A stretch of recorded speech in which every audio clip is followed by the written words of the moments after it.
The end of the world, it's never a pleasant thought. That said, it does constantly fuel the entertainment and gaming industries with some pretty entertaining stories. While post-apocalyptic plots are often pretty ridiculous, there are those handfuls steeped in realism that keep us up at night. Today on Game Rant, we're going to be highlighting 5 games that depict somewhat realistic end-of-the-world scenarios. First up is The Last of Us. Alright, hear me out on this one. While The Last of Us is essentially a zombie apocalypse story, the cause of the catastrophe is actually rooted in science and not the supernatural. Those familiar with the series know that the root of the problem is cordyceps, a real-life fungus that infects insects. These cordyceps essentially control minds, absorb bodily nutrients, and release spores in a process that spreads to other insects, aka zombie bugs. And again, this is science. The science fiction element of the story asks, what if the fungus evolved and spread to humans? Yeah, there's still some suspension of disbelief going on here, but as far as zombie stories go, The Last of Us is far more grounded than many others in the genre. Next up, Horizon Zero Dawn. I know, robot dinosaurs. But close your eyes for a sec, and imagine a world overtaken by AI. Not so ridiculous, is it? Sure, Horizon is far from the first story to depict the dangers of AI, but that danger is only one part of the experience here. The game portrays mechanized intelligence as an all-encompassing force. It controls everything in the natural world.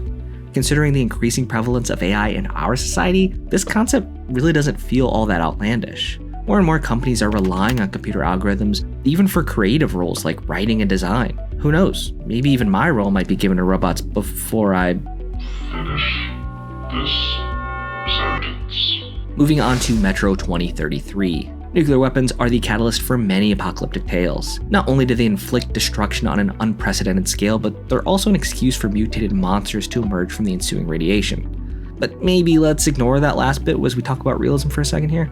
The Metro games are reminiscent of the Chernobyl disaster, and not just because of the Russian setting. Nuclear fallout leaves an area irradiated and uninhabitable to humans. Thus, the survivors must don protective suits, and that includes players who must always be mindful of their radiation levels and be sure to wear gas masks outdoors. Yeah, this condition might be a little bit inconvenient, but it shows commendable attention to detail, and the world hits much closer to home as a result. And then we have The Witcher 3 Wild Hunt. Now, you might be wondering how a fantasy title like The Witcher 3 captures any sort of realism. However, this series contains a wealth of social strife between its various races and nations, thereby grounding it in some pretty real themes. Perhaps the most haunting look at societal decay comes when Geralt is inadvertently transported to a doomed world. This place previously fell victim to the White Frost, which blanketed the land in endless winter. There, the player finds scribbled letters and journals. Tragically, they describe how the citizens initially thought the snow would stop. Then they explain how the supplies slowly ran out, and finally, how folks resigned themselves to their fate and died. The texts paint an intimate picture of normalcy gradually giving way to hopelessness, and they're not unlike actual accounts of poor souls beset by disaster. Through them, The Witcher finds true human suffering amid fiction, and it doesn't get any more real than that. And that brings us to Tom Clancy's The Division.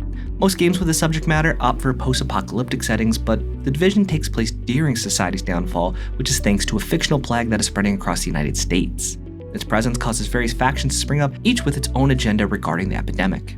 In a sense, the game echoes other political thrillers by Tom Clancy, whose narratives often dramatize the covert ops that occur every single day. The Division does much of the same, but mixes in its apocalyptic scenarios with real-world espionage. And that does it for this look at games that take a more realistic approach to the end of the world. For even more great gaming content, make sure to keep it tuned to Game Rant.